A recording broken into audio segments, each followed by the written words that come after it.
Assalamu alaikum dear viewers and welcome back to our channel. Story time. कैसे हैं आप सब?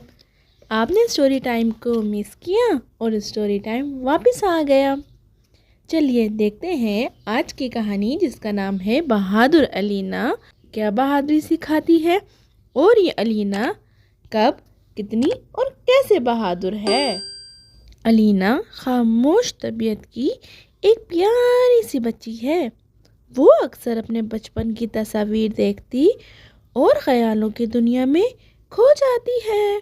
उसको अपने बचपन की तस्वीर देखकर बहुत मज़ा आता है। वो सोचती मैं बचपन में कितनी प्यारी थी। कभी कभी वो फ्रेम देखकर गुमसुम हो जाती। अम्मी इसकी खामोशी की वजह खूब समझती थी। आप भी तो ज़रा तस्वीरों को देखिए, आपको क्या लगता है क्यों अलीना गुमसुम हो जाती थी? अक्सर वो मुसव्वरी करते करते खो जाती। वो दरअसल अपने अब्बू को याद करती थी। अपने अब्बू की तस्वीर लेकर आईने के सामने देर तक खुद को देखती और सोचती क्या मेरी शक्ल मेरे अब्बू से मिलती है। आप ज़रा तस्वीर में देखिए, आपको क्या लगता है अलीना की शक्ल अपने अब्बू से मिलती है?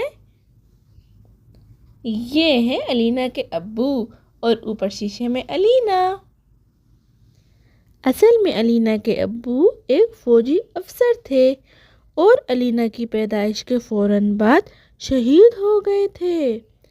जो अलीना बड़ी हो रही थी इसको अपने अब्बू की कमी का शिद्दत से एहसास होता जा रहा था। अलीना की अम्मी जान ये सब जानती थी। वो खामोशी से अम्मी जान के छोटे छोटे कामों में हाथ बटाती और अम्मी जान इसको हर लम्हे दुआएं देती रहती।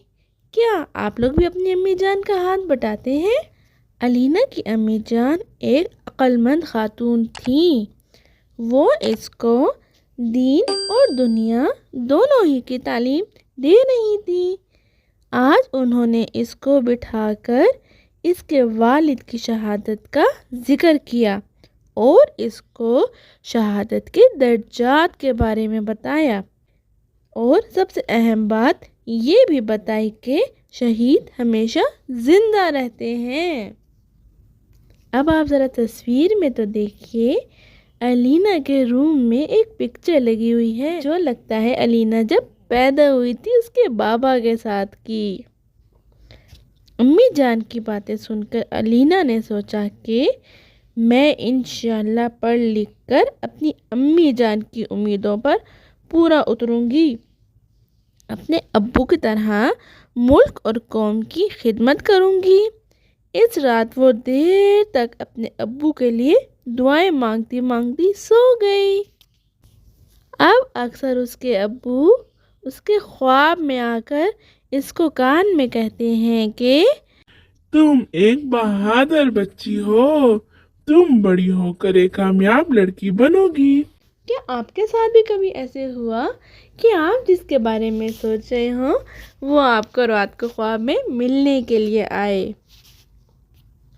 तो आपने आज की कहानी से क्या सबक लिया?